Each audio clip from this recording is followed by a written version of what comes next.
Yeah. Awesome. All right. Whoops, not that one. This one. All right, and we make it full size. Boom shakalaka! What is going on, everybody? Randall here from Crypto Love with my man Ben, the BitBoy. What's up, up? Ben? What's up? What's up? What's You like up? that? That's 2 plus 2 right there equals 4. Yeah, That's sometimes that five, crypto depending math. upon, depending upon how bad your math is. Sometimes five. Yeah. Yeah, dude. Guys, thank you for bearing with us. You would not believe. Such a hassle. You would not believe the technical difficulties that are encountered just trying to make this simple stuff work. But Yeah. thank you for hanging around. Yeah. So, Ben, is it looking good on your channel? Yeah, I'm checking it out right now. Let's see here. Hopefully we are good to go. It says live now. Let me click on it. Oh, Oh, I heard it. hello. I think it's going. I think Sweet. hopefully. So let me put it on mute because I was hearing an echo there. Yeah, perfect. Okay. Yeah, and then people just tell you if it's not working. You'll get a bunch of people like, you're not saying anything. You're not saying anything. My screen's all jacked up is what it is over there. Ah, So I just see you on my screen. Did you click that thing in the top, the speaker view or gallery view? Okay, gallery view. Now it's all. It's just for some reason it's just showing part of my screen. It's not showing my whole screen. I don't know. What can you do, right? I mean, you got to run with it sometimes. Yeah, that's pretty odd. Hold on. Let me see if I might be able to fix this. Oh yeah, you have to go into OBS and just make sure your display capture is shrunk to the actual size of the screen, because sometimes it'll be bigger. Do I drag it? Yeah, drag it so it's the size of the screen, and then click transition, and you should be good. Meanwhile, while you do that, I'll just talk with everybody. Yeah, go ahead. I think it'll just take a second to go. Sweet. What is up, everybody? All right. Thank you for bearing with us. Guys, what is going on with cryptocurrency? Give me a 1 if you're super stoked about where Bitcoin prices are going, because I could tell you, I'm giving a 1 right now, and it's not ending. All right? It's going to get better. I think there's a lot of people talking about how Bitcoin could keep going up and up and up, especially with ETFs, with everything else going on. So we got this live stream today. Yeah, some people are pretty darn happy. Darn happy. All right. So we got this live stream today. BitBoy and HODL and me and Crypto Love. Yeah, we got a live stream going on. Some people aren't happy. Some people apparently some people are putting 2s. They want Bitcoin to go to 0. They're like, fuck this bullshit. Fuck, it's working? Oh, we're killing it now. Okay. We're good. Freaking Brad. Sorry about that, guys. We thought we had it all worked out, but that's the thing about going live. You don't know until you get there. So exactly. Yep.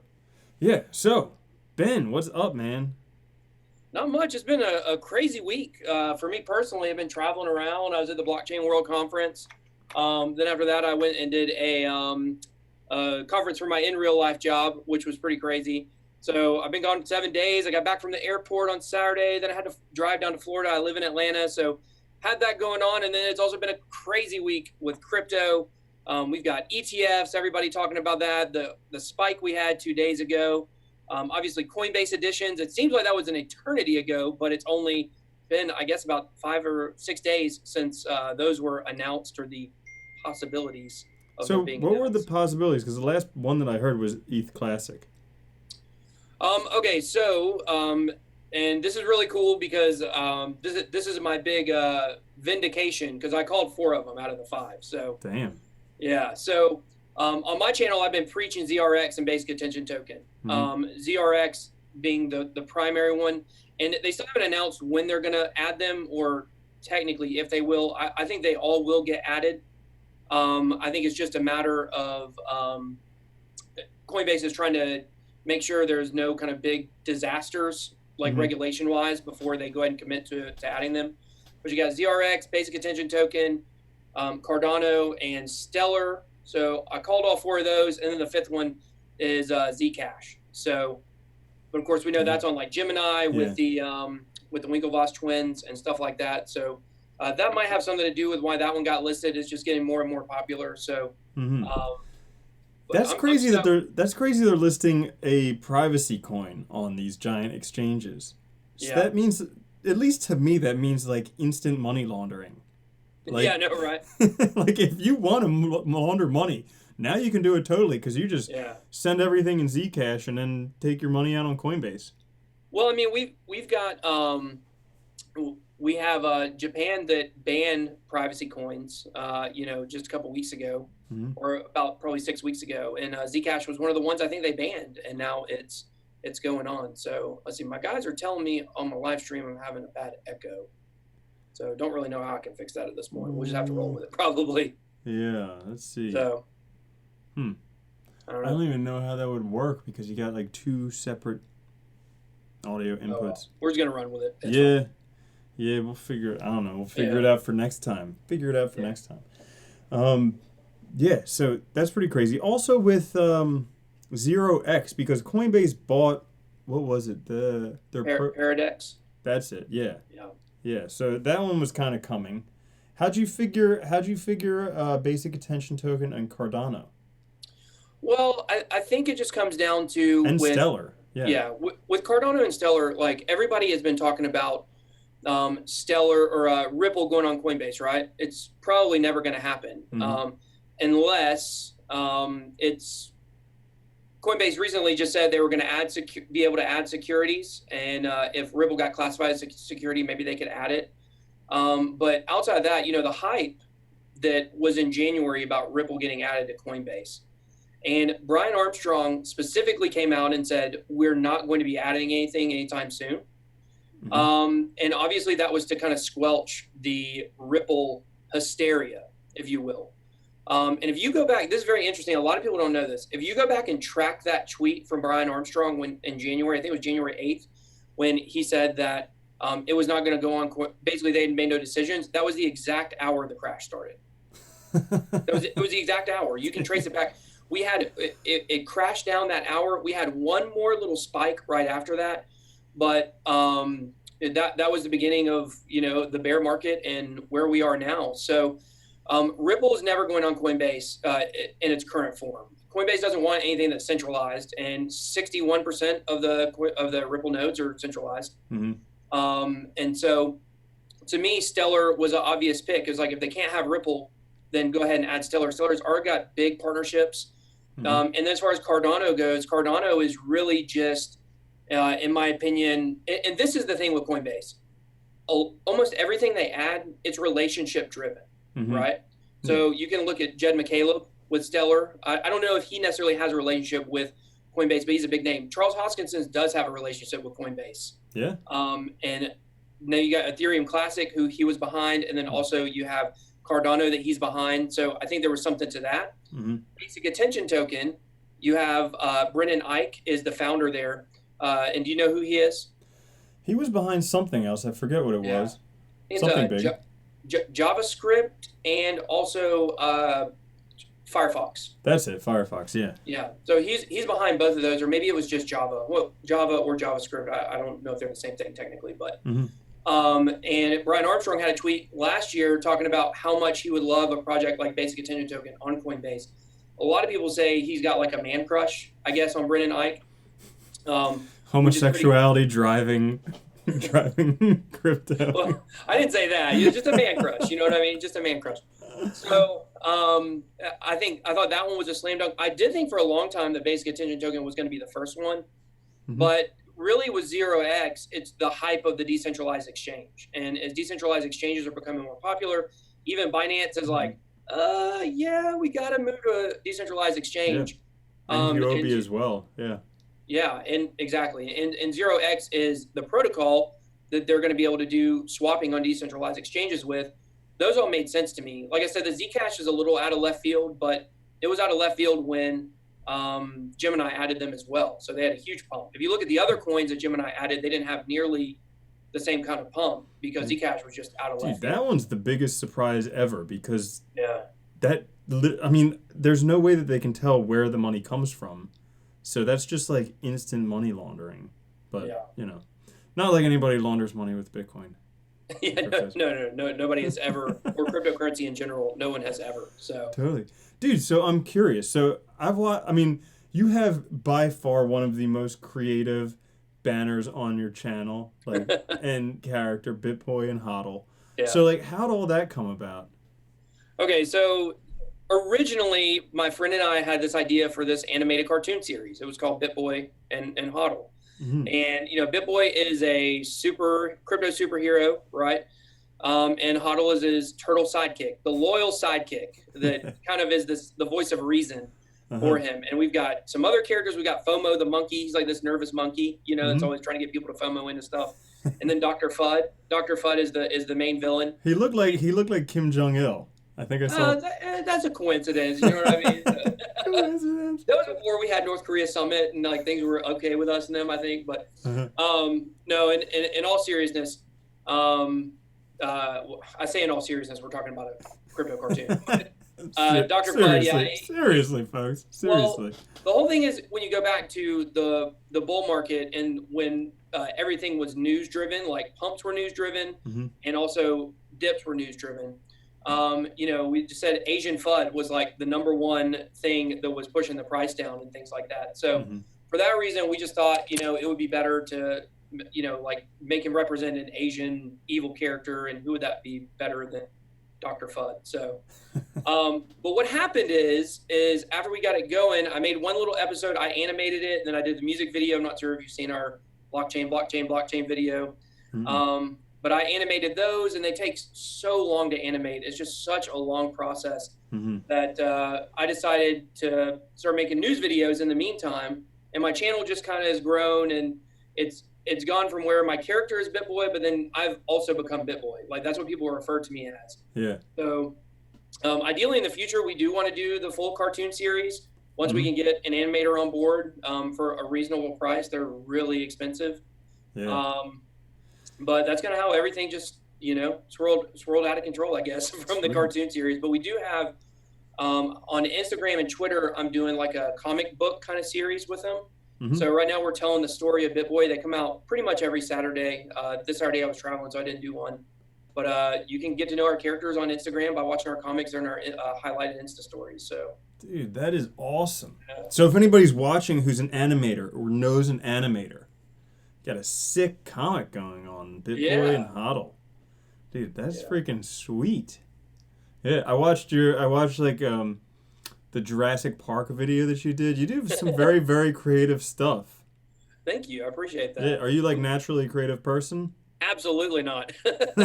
I'm like typical I guess I say like your man's man, like I like football, I eat wings, I'm just a normal dude. Right. But I don't know. I guess I have a little spark of creativity in me I didn't ever realize that I had. So yeah. It's some of those little meme videos we did were pretty funny. I say we, it's just me, but the thing is the news videos and the reviews and all that stuff has gotten to be where they take, I'm sure you know this as a creator, like it takes so much time to do it and do it right. Dude, I never understood that before I started making YouTube videos, how much time it actually takes. Because for like a 10-minute or a 15-minute video, it could take hours, half a day, whole day, sometimes days to prepare for it. Yeah. I mean, and you've got to do it and do it well. If you don't do it well, then, there's no point in doing it because people aren't going to watch it. They're going to click right off of it. So, I wish I was creative enough to figure out how to fix my echo on my side over there. I can't figure out how you would have an echo because the input should just be your microphone, and that's it. The input should just be your microphone, and that's it. Input should just be. Oh, it's just me. It's only when I speak. When you speak, it's fine. It's only when I speak. Huh. So, are your people showing an echo for that multi-output? Yeah, nobody. I don't think there's an echo on my channel unless somebody tells me different. But when you put the multi-output device, did you select your microphone or did you unselect that? On the audio part? Yeah, on OBS. Oh, on OBS. Yeah, just for that on the MIDI. Just double check that. I got Soundflower 2, Soundflower 64, and built-in output all checked. Yeah, that's what it should be. Yeah, that's weird.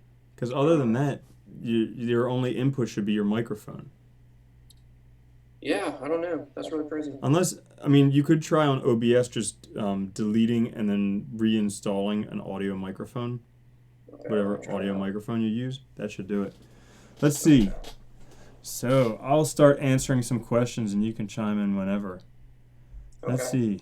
Some people are asking about Wabi, and I have not seen anything that Wabi's done recently. I know Ian Bellina was big behind that crypto, but once it got out of its ICO, I have not actually heard anything. Oh yeah, so like my shirt's backwards, and a lot of people can't read backwards on my channel, so they don't know what my shirt says apparently.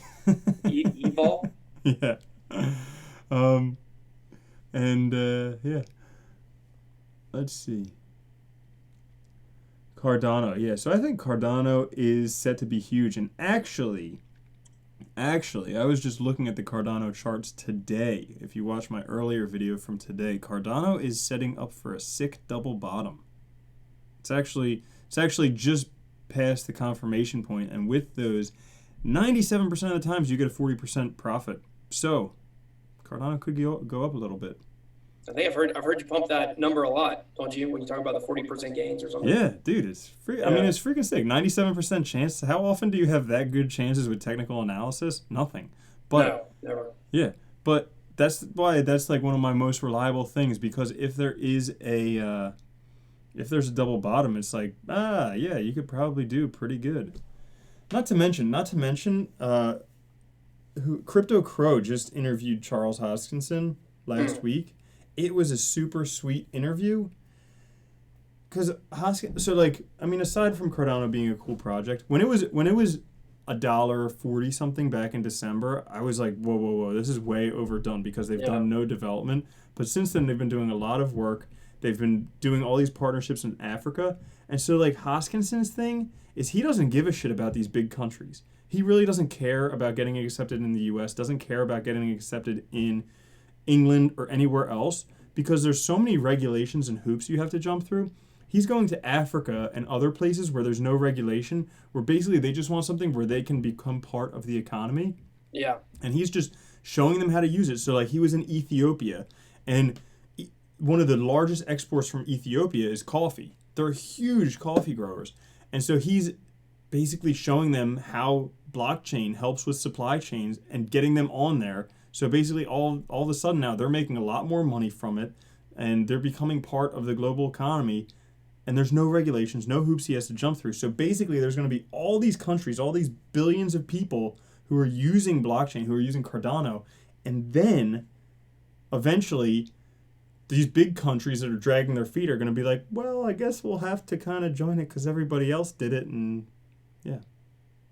Yeah, I mean, that's the part of crypto, I think, in developed countries that we don't really understand, because when somebody says, the whole thing is they're trying to bank the unbanked, that's Stellar's, basically their motto, and many other projects as well.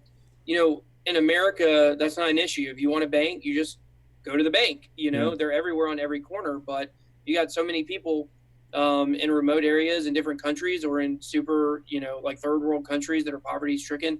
That's not a possibility for them. So, I think with Charles Hoskinson and basically anyone that is trying to do that, and even Ripple's trying to do that to a certain extent, we have a large portion of our world that isn't really even in the economy.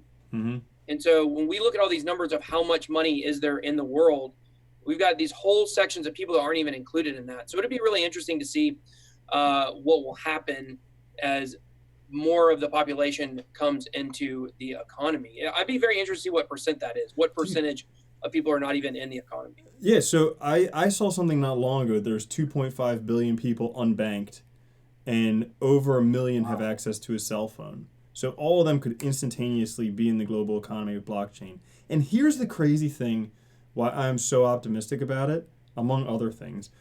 But those people who are unbanked, they are go-getters. They're not lazy motherfuckers like most of these Americans who are entitled and bullshit. They're like people who, like, they're entrepreneurial.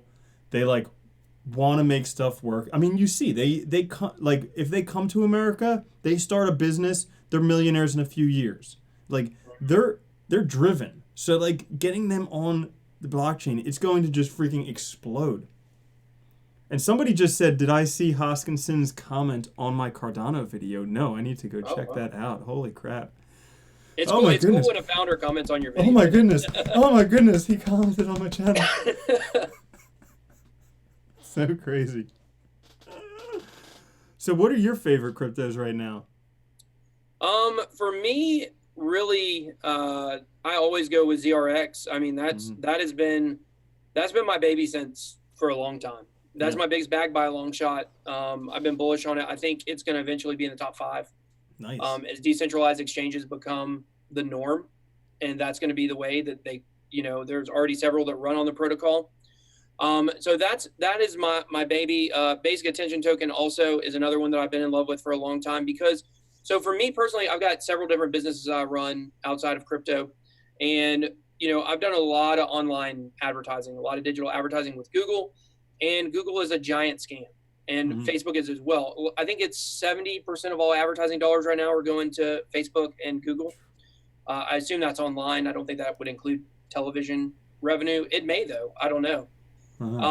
But there's nothing I would love to see more than to see the digital advertising sector completely disrupted. I want to see Google go under, because Google has been running the biggest scam with Google AdWords in advertising for many, many, many, many, many years. Well, they created an amazing search engine just so they could charge people money to advertise on it. Well, it's been really crazy. The same thing with Facebook and Google. They both started out as kind of these revolutionary companies that people were like, oh man, they're doing so much for the world. They're so great, yada, yada, yada. And now they're just as evil corporation as you can get, both of them. So I would love to see that get disrupted. And I'm hoping that the Brave browser, which I use, it's my primary browser, but all my plugins don't work. So I still have to use Chrome sometimes. But with the Brave browser and the basic attention token, being able to reward content creators and stuff like that. And, where you're actually getting paid for your attention. That's the whole premise of it. So those are two that I really, really, really like. Outside of that, outside of the ones that, four of my favorite ones are the ones that we've already talked about that got added. Nice. To Coinbase. But then, of course, you have all the exchange tokens, Binance Coin, obviously, which is actually a token, right? But it's called Binance Coin, which is a little a little interesting. Huobi is another one that's got a good exchange. Bibox is another one that's got a good token with it. So very bullish on those because once all the money comes back into the exchanges, the reason why those coins are so great, in my opinion, is because people are incentivized to use them. Like when I first started using Binance, I was like, I'll just, the fee seems so incredibly low, right? For doing exchanges that, what's the motivation to go buy Binance Coin to help with your fees? But then eventually you start trading, you're trading all the time, and that stuff starts to add up. So you're incentivized to go ahead and grab some of those tokens to help you with your fees. And so to me, it's, there aren't many cryptos out there where you're incentivized to use the token with the platform. So for that reason, I'm very bullish on all of those. And with the volume of usage that they get. Because like even other utility tokens where you're using the crypto on the platform, you're not using it as much as people are using it on these exchanges. Exactly. Exactly. So, and then I'm really bullish on Neo. Neo is another one. I think I did a video where I talked about what I think my top 10 at the end of next year are going to be.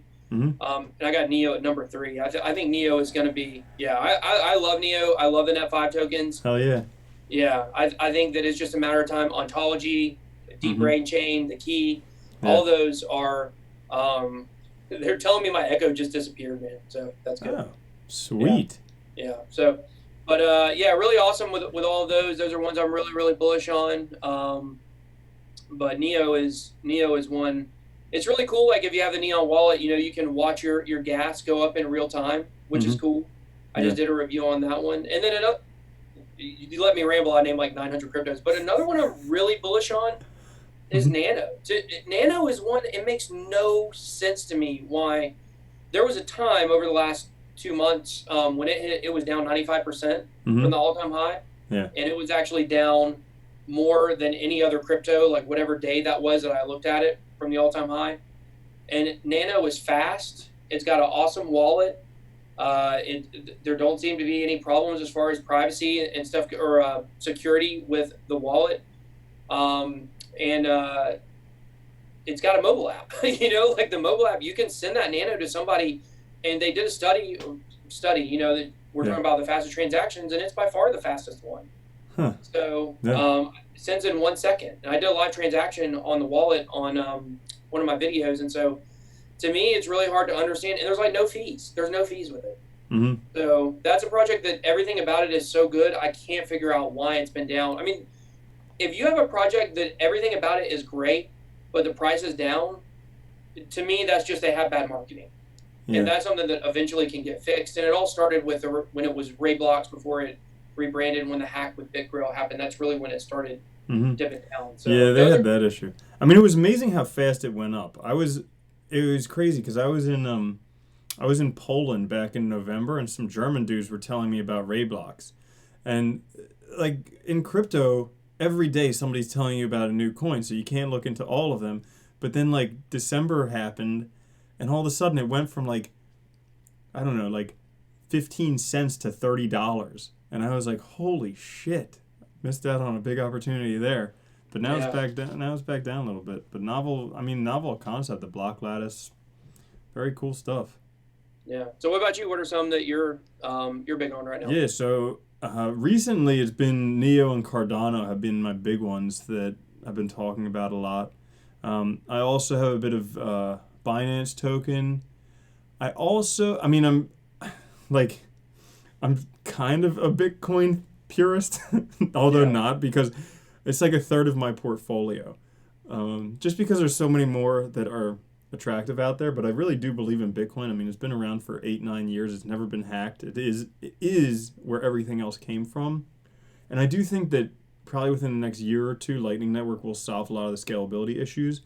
And once that happens, a lot of these like Bitcoin competitors that are basically just doing the same thing are just going to disappear. Because if you have I agree. Bitcoin, which is the name brand that everybody knows, and all of a sudden instantaneous, almost zero fee transactions, why would somebody use something else when they could just use the main name brand one? So I think they just need to take care of that. And every time I second guess Bitcoin, I just listen to Andreas Antonopoulos, and I'm like, well, there it is. Yeah, totally Bitcoin. Totally Bitcoin. And then, let's see. The other, I think I've actually, I've grown more respect for Ethereum over the past 6 months than I had previously. So I was shitting all over Ethereum for a long time, especially after I did an episode on CryptoKitties.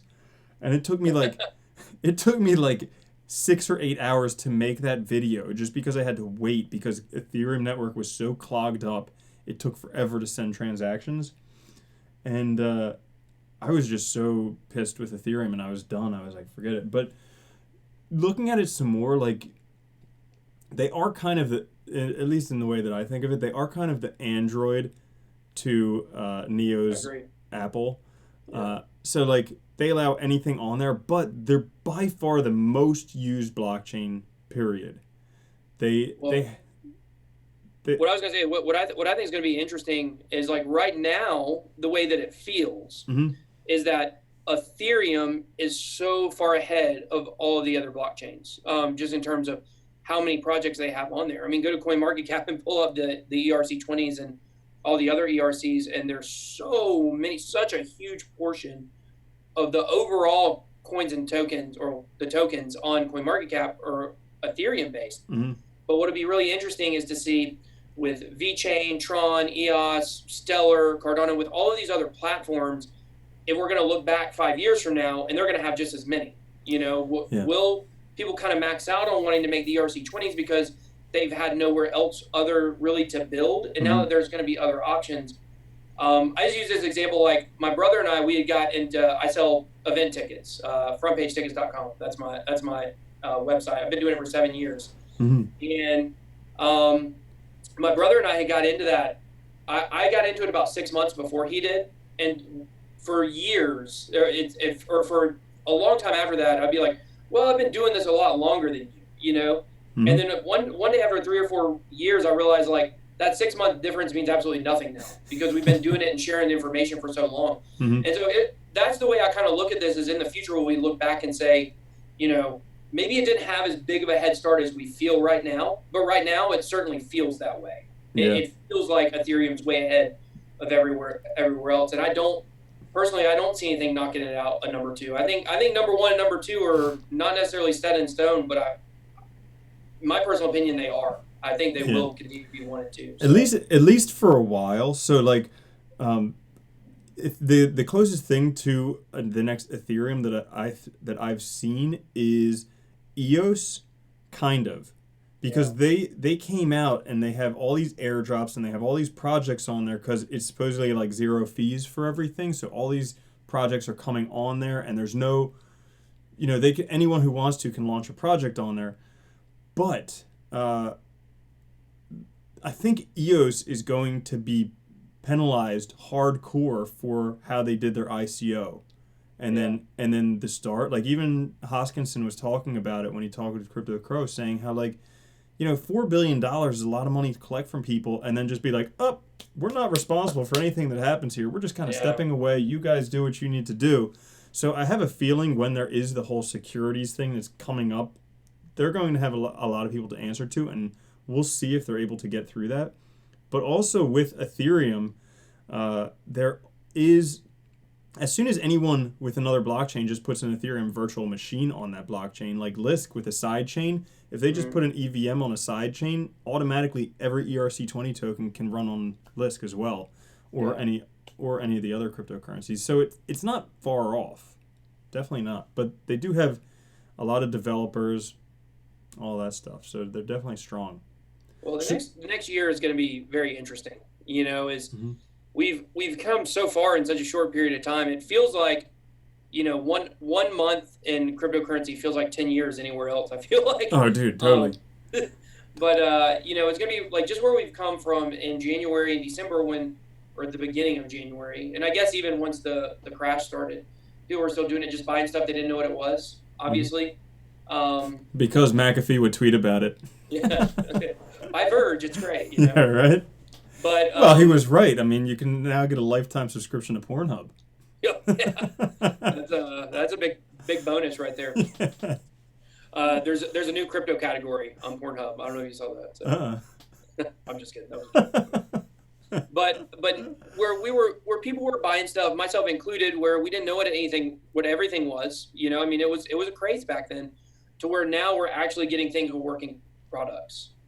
Or some semblance of working products. And, a lot of my people, we call it the Bit Squad on the channel. Nice. The Bit Squad, they're asking about Tron and EOS and some of these that don't really, they want my opinion on it. And my opinion on a lot of these platforms that don't really have working apps on them yet, or enough to really be notable, is it's purely speculative. You can gamble if you want, but you're just gambling.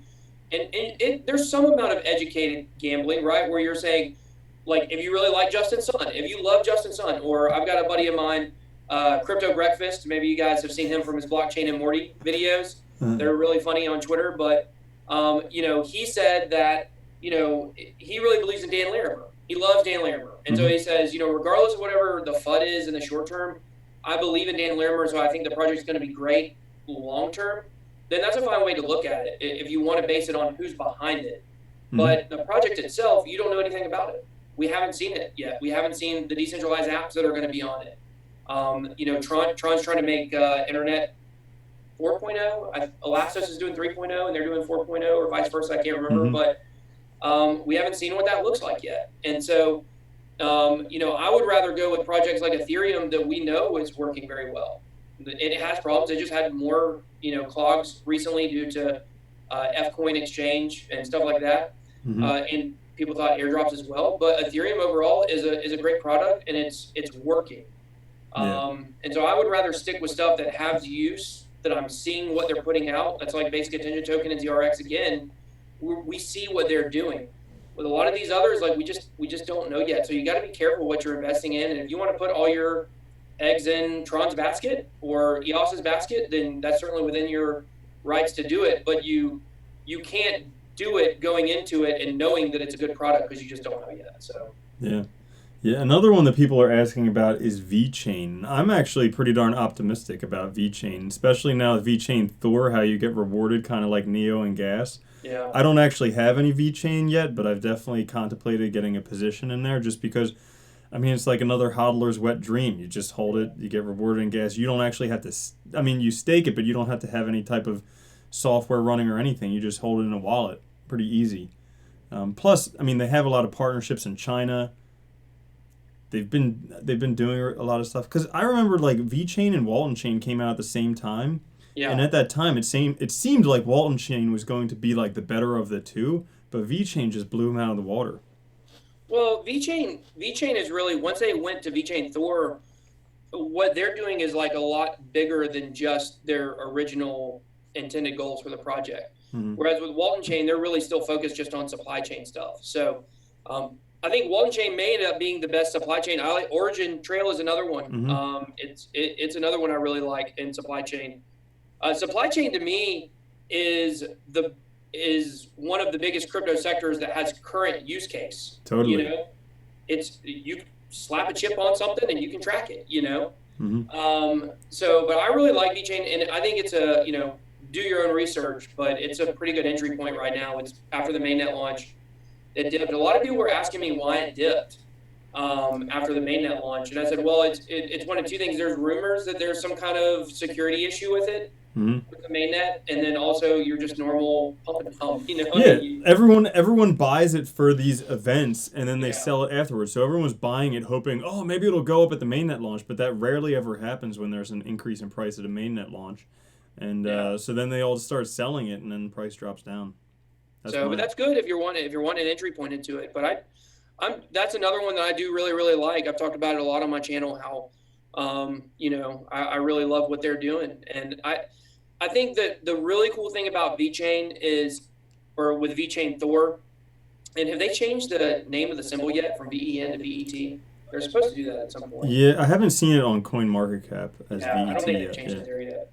I think on CoinMarketCap the coins have to go in and manually change stuff, because I've seen some stuff sits there for a long time before it gets changed. But anyways, regardless of that, VeChain Thor, to me, they're bringing a lot to the space other than just their project. So they're trying to solve like big issues in crypto. Like one of the ones that they did was like when you go to use eBay or PayPal, there's a protocol for who pays the transaction. You know, like if you send something on PayPal, then you're paying the fee when you send it, or either the other person can opt to take the fee. I don't know exactly the way it works with PayPal, because the fees are pretty small. I usually do friends and family, so I don't see the fee. But there's a protocol for who pays the fee. And the same thing with eBay, with the seller's fees and stuff like that. But VeChain has this process that they've come up with that says in a cryptocurrency transaction, who's supposed to pay the fee. It's like a 10-step process. It's like, if this happens, this person pays, but then if this happens, this person pays, or the seller, or the sender, or the receiver. And so, and there's some other supply chain stuff that they've really been trying to solve too. So I think the VeChain has got some great minds behind it, and Sunny Liu, I believe, is the founder there. Mm-hmm. And I think it's definitely one to watch out for. So yeah. I think there's probably about 20 in the top 100 that I could say like I really, really, really like what they're doing. So. I know. Isn't it rough? You always want more money to put into crypto because it's like, oh, this project and this project and this project. Yeah.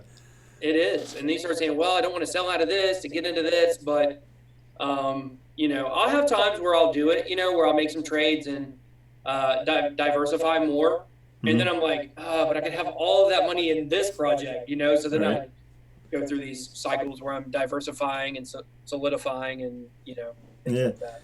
Yeah, so what are your thoughts about Pundi X? Love it. Yeah? Love it. Oh, yeah, that's out of all my videos, I think that's my best performing one was my Pundi X. I call it Pundi X. I don't know how we're supposed to pronounce it. Yeah, it means wallet in some other language, but I don't know what. Yeah. Well, and that's another sector of crypto that I really like, which is projects that are trying to spur on adoption. They're trying to spur on going mainstream.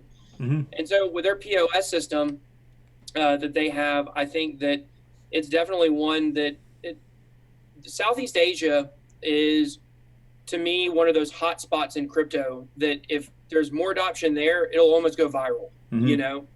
So PundiX is definitely trying to do that in Indonesia specifically. They're straight out of Jakarta. And that, you know, their goal is to have where no one in Jakarta, and if you know Jakarta, it's like hugely populated, has to go more than 5 miles to spend their crypto. And so I think one of the things that's happened with PundiX is that when they did their token swap from the PXS to the MPXS, that hurt them so much because they went from being a top 100 project on CoinMarketCap to in the 1500s. And people have said, well, yeah, that doesn't mean anything. Like, the value was still the same, but CoinMarketCap didn't know the circulating supply. And since they didn't know the circulating supply, they moved them down. I'm like, yeah, that's true. But if you're a person that wanted to invest in PundiX, if you saw my video or you saw someone else's video or you saw an influencer talking about PundiX and you go to CoinMarketCap and it's in the 1500s and there's a giant question mark for the circulating supply, I think that might affect your decision to get in on it. And they've also been, I think totally random. I don't think this has anything to do with them per se, but on 2 exchanges that have been hacked, which was I think BitThumb and I can't remember the 2 that got hacked. I think Bancor was another one. I think it was BitThumb and Bancor, and in both cases, PundiX was one of the ones they targeted and they took. So there's just kind of being at the wrong place at the wrong time, I think, for them. So I think that's the reason why the price recently dipped so much. But now it's back in the top 50 on CoinMarketCap, I believe. It was higher than before they were missing the circulating supply. Let me see where it is right now. Yeah. So like the last time, correct me if they've updated, but the last time I checked, they had like 4,000 of those point of sale units that they had out. Have they? Yeah. Do they have more out now? Because I know they were planning on having more, but I think last time I checked, it was like 4,000. Yeah, that sounds about like the last number that I saw. Yeah. So I think it's an awesome idea, but I'm also skeptical with any of those like crypto adoption devices, just because of what's happened with 10x and Centra and all of those. How like pretty much none of them have been successful right now. LightPay was another one. Another Monaco maybe has a card out now, a Visa card. I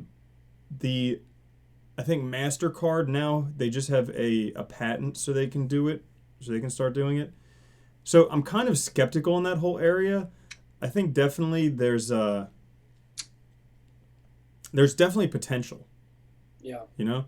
But it's just like I remember when 10x was in like the top 20. I remember when Centra was up there too, and when all these ones. So this is me personally. I'm skeptical with them. I spoke with Crypto Beatles, who's the president of Monarch Token. So he's got the Monarch app where basically anyone can pay. I didn't know he had a project he was in on. Oh yeah, so Monarch is a pretty sweet project because basically he's got an already working universal wallet app. So basically anyone with a phone can buy, send crypto, exchange it anywhere, and it's to be used with retailers as well. So like he's aiming to compete with PundiX because it'll be cheaper. Basically anyone with a phone can accept cryptos as opposed to having to buy those little point of sale things. But so I think that's definitely got potential. I'm not saying one of my guys is saying 25. They just made 25K more units. Oh, 25,000. Shit. Yeah. So now they're getting. Cut you off, but somebody just. Yeah. So now they're getting a lot bigger. So that's definitely like good for adoption if they're making a lot more devices. And even 10x has risen back up. It's back in the top 100. Yeah. But I think. Yeah, I definitely see your point with that. I guess I'm kind of like overlooking the regulation side of it because that's what happened with 10x is the regulation in Europe came down and slammed them. Yeah, they had a card servicer and then it was taken away. Yeah, that was bad. So they've actually had 2 peaks. They had let's see, they actually peaked back in August, and then there was that news about the regulation. They crashed back down, and during the bull run in December and January, they reached right back to where they were before, and then it came crashing back down again. So Yeah, I think 10x is another one that I really like what they're doing. I think they got to. Here's the thing about 10x. They seem like they're very resilient. It would have been easy for them to say, screw it, we're just going to throw our hands up like we tried. Because you know the people behind these projects have already made a lot of money. Mm-hmm. You know, like they've already made a lot of cash. So it'd be easy for them to just say, you know what, let's just move on from it. Yep. But yet they're not. So they're continuing to work on it. And Pundi X, like I said, is another one that and I don't know how regulation is in Indonesia. That's one thing I don't really know about. Yeah. Obviously, we know how it is in some other Asian countries, Korea, India, if you consider, I guess that's technically Asia. Yeah. China, we know they're always trying to screw everybody with regulation. Well, like the crazy thing about China, I remember this when there was the big Neo FUD, when it went from like $50 down to $13, is like there's a saying in China that if you try and kill something and it won't die, it deserves to live. Oh, wow.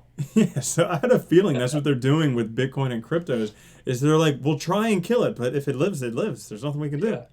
Or a little Ivan Drago. If it dies, he dies. Uh-huh. A little Rocky IV reference. I don't know if you know that one. The funny thing about 10x is like I learned a lot of stuff from Julian Hosp, I guess he's the CEO or something. Yeah. When I was first getting into crypto, about just like what to look for in projects and stuff like that. And but he's like, I mean, he's like a former professional kite surfer or something. There's like talk about how he was like a Ponzi schemer, maybe. There's some stuff about how he has kind of like a nefarious past. Yeah. But I mean, he's resilient. Like definitely, like what you were mentioning, he's definitely very resilient. Yeah, I think that's in this space you have to have that. Mm-hmm. You know, because every project, I would assume every project out there has hit resistance. Mm-hmm. I mean, you got something like Bitcoin that doesn't really have a founder or it doesn't have a living person that we know of that's attached to it. Yeah. That's just been kind of resilient on its own. But for all the other projects out there, you know, they've hit points of resistance, and to see them pull through has been really good. So obviously BitConnect didn't have that. So mm-hmm.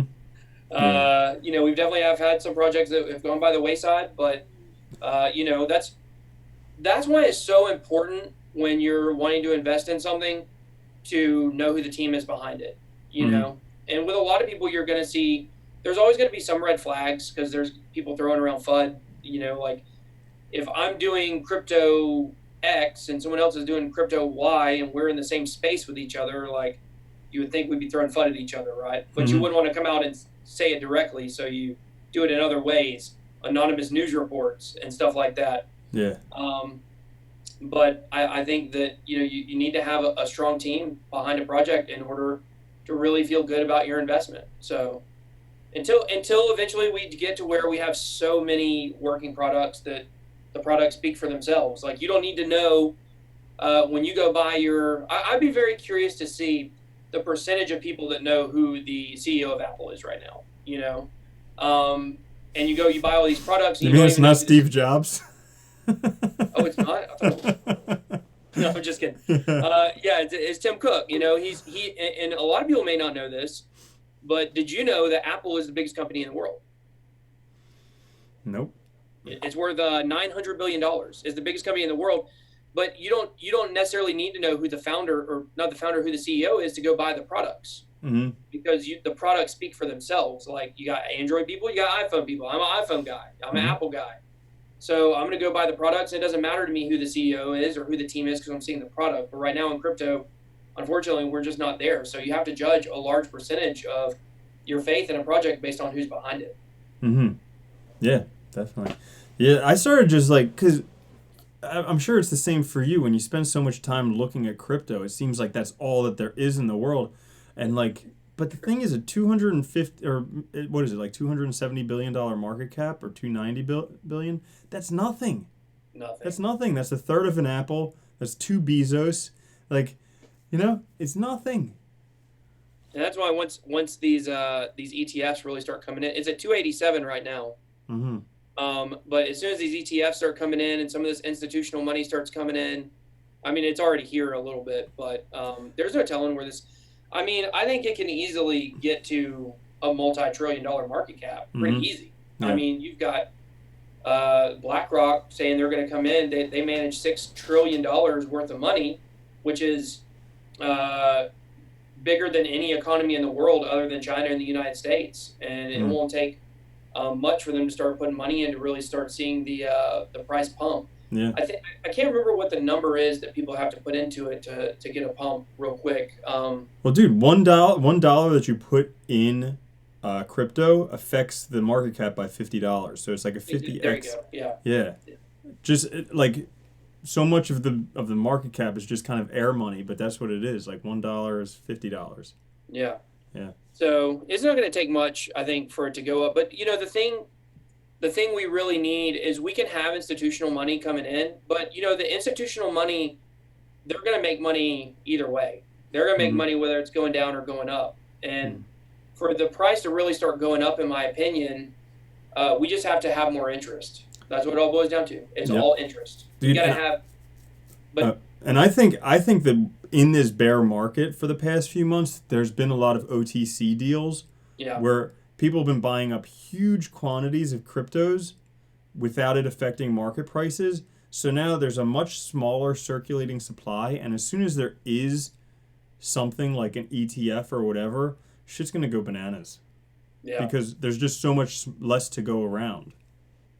Well, I think one thing that we're seeing right now is we're going to need something big to spur it on, because to me, the interest is never just going to come back on its own. And the reason why is because it's not just that we have to get people interested in crypto. We have to get people so interested in crypto that they're willing to forget all the money that they lost when they bought in at the all-time high. And it's funny because those people are going to be the same people that buy in at the all-time high again. They're going to FOMO in right at the top again. Dude, it's so rough. It's so rough. But yeah, I mean, if like another thing that could easily do it, if any of these big retailers just accepts cryptocurrencies, like if Amazon takes it or Apple takes it or any of those things, if they just take cryptos, then boom, there it is. Yeah.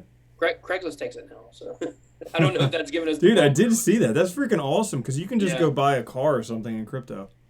Yeah, so there's an option now where you can click a box on your ad and it says cryptocurrency okay. So if you want to pay in crypto, you just put it on your ad like I accept crypto, and people can pay you in crypto. So that's pretty good. You don't have to count all those hundreds in the parking lot.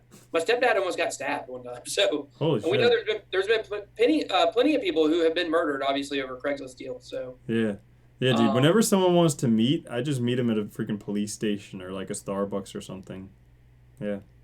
Yeah, I saw you do a video from Starbucks that I thought was pretty cool. Oh man, it's the biggest. I had such issues with internet, like just getting it working. So like, just because I got gigabit per second internet, and it was the worst internet I've had since 1995.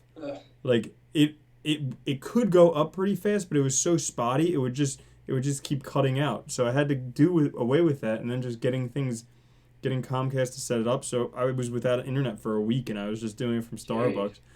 It was cool because it was very, very awkward in the beginning, but then I'm just like, there's a dude sitting here and a dude sitting here, and I'm just like, blah, blah, blah, crypto.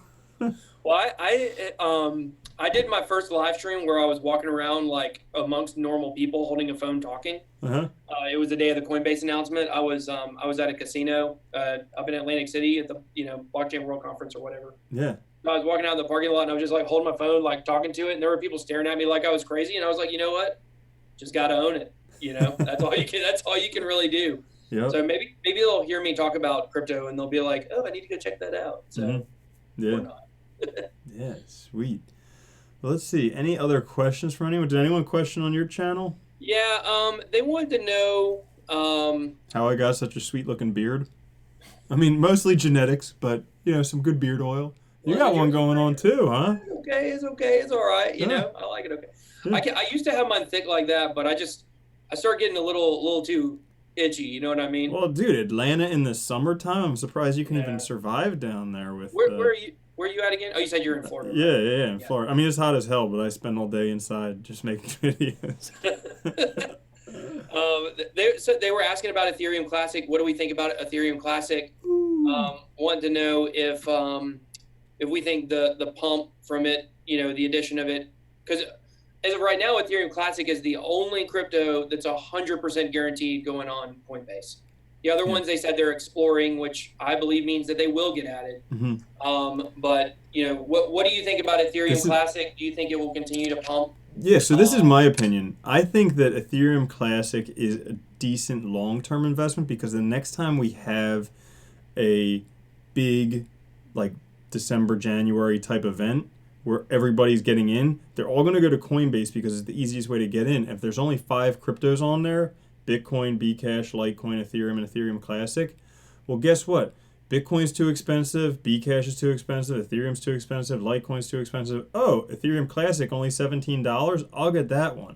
So yeah. I think the next time we have a big bubble, Ethereum Classic's going to go bananas. Now, right now, in my opinion, there's not that much difference between Ethereum and Ethereum Classic, except people just don't build dApps on Ethereum Classic just because it's not popular. Like everybody wants to be an ERC20 token. They don't give a shit about it being an ERC223 token. So it's just not popular, but really otherwise there's not much difference. Yeah. Well, my official prediction is that Ethereum Classic and ZRX are going to get added at the same time. Ooh. They're going to get added first, and then the other ones will come down the road. I think by the end of the year they'll probably all be on, but it's got to be getting pretty close to time for them to get added for Ethereum Classic at least, because when Coinbase made the announcement, they said in the coming months. Yeah. So to me, that's a short term. That's like 2, 3, 4 months, probably not longer than that. So I guess they made the announcement about 6 weeks ago, maybe 2 months ago with Ethereum Classic. So I think hopefully by football season, that's American football season. If you're watching, the world's football season just ended with the World Cup. Yeah. A lot of my people are from Australia, so. Oh yeah, dude! When I was in Lisbon, there were a ton of people from France there, and they were celebrating like you would not believe when France won the World Cup. Yeah, it was huge. Yeah, that's crazy. So I was pulling for Mexico and England since we weren't in it. So. Very upset about that. But what's really cool is during the World Cup, we got the announcement that the United States is getting the World Cup. I guess it's 2026, I think, is when we're getting it. Damn, did they say what city? Well, they haven't officially released the cities yet. So I think there's a total of, and you soccer people might really know this, but I think there are 60 matches in the whole World Cup, or 60 host cities. And I think 10 of them are going to be in, or whatever it is, like 20% are going to be in Mexico and Canada. Mexico and Canada. We're sharing it with them. But then like 75 or 80% of the matches are going to be in the United States. And I think there are at least 25 cities that it could be. But I live in Atlanta, and we've got the Mercedes-Benz Stadium, which is like the nicest stadium in the world right now. And we also have the Atlanta United MLS team, which has the biggest we've sold the most season tickets here, and we have the biggest attendance at our soccer games. So we're pretty much guaranteed to get a game. You're just like, I'm not bragging, but Hey, look, that's my team. I got my season ticket in the stadium for the Falcons. So awesome. Yeah, I'm diehard. So you know what? I helped pay for that stadium. So my tax dollars and my season ticket money went into that. So does it get cold enough where you need to wear a jacket there for football season? No, well, yes. I mean, does it get cold? Yeah. I mean, I remember, I guess it was maybe the Saints game we played at home this year. It was in November.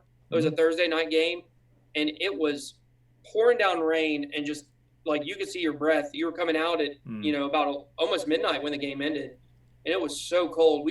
What really gets us is there will be a lot of like windy days in the wintertime where it's real windy and it's cold.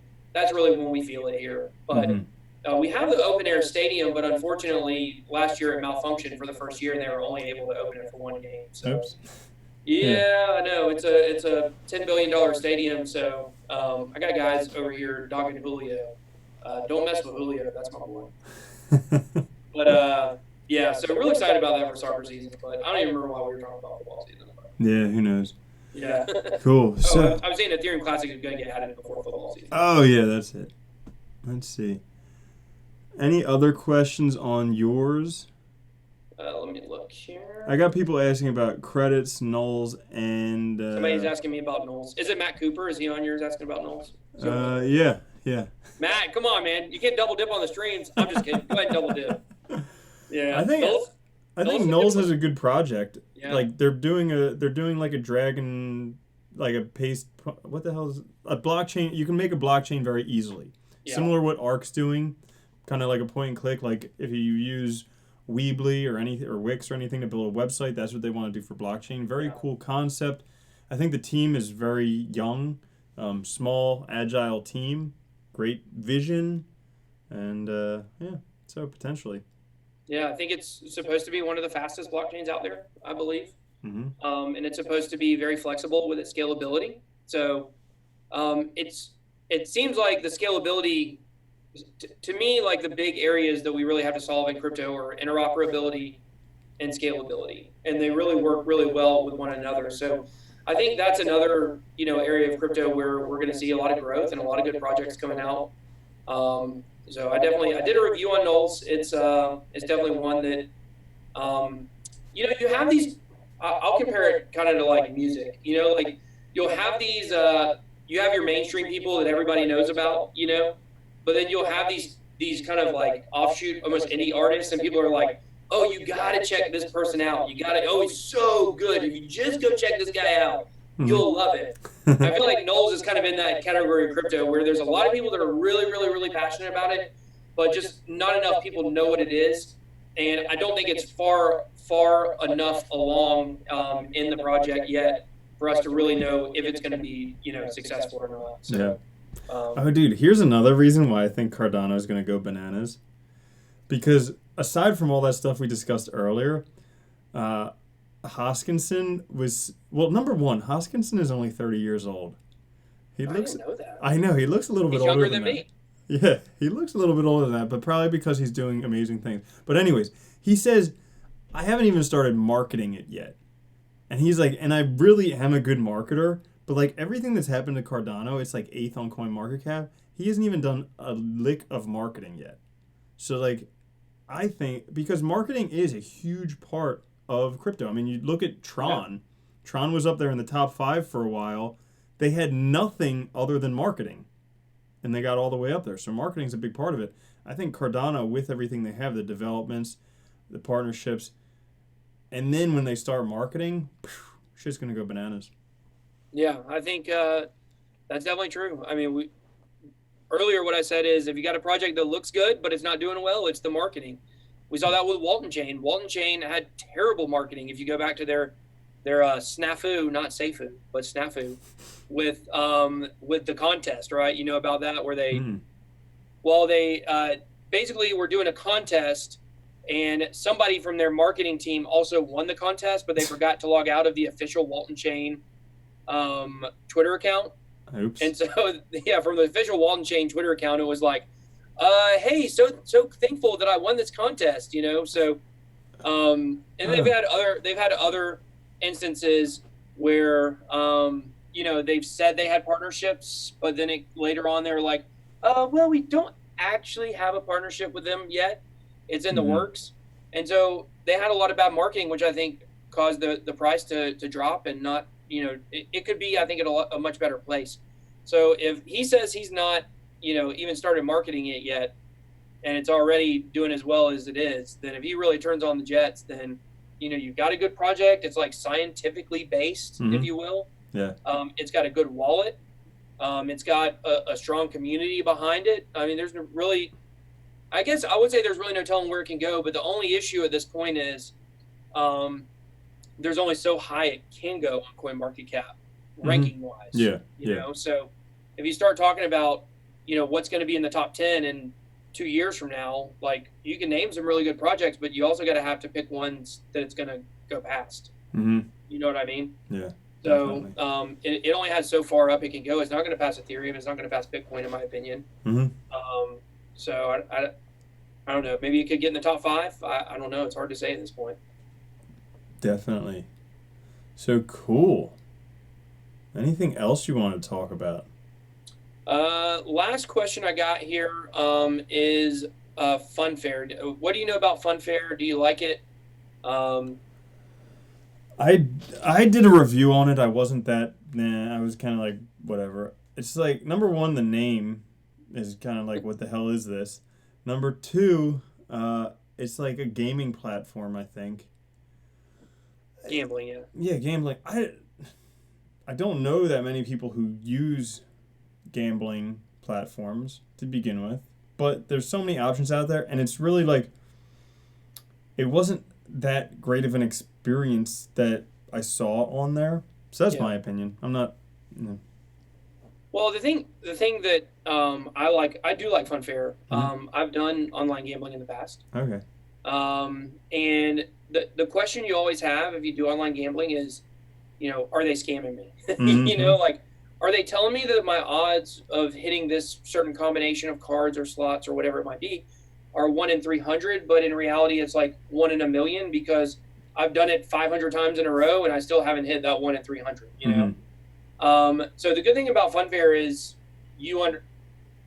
it's fun. You're online gambling and it's fair because it's on the blockchain, so the odds are locked in. So I do think it's got a lot of potential. And I would say where you're at in Florida, you guys have some casinos around there where people can go to. A lot of states like Georgia, for instance, we don't have any casinos anywhere in the whole state. So, and I don't know how that will work with, I don't know what's legal in other countries and stuff like that.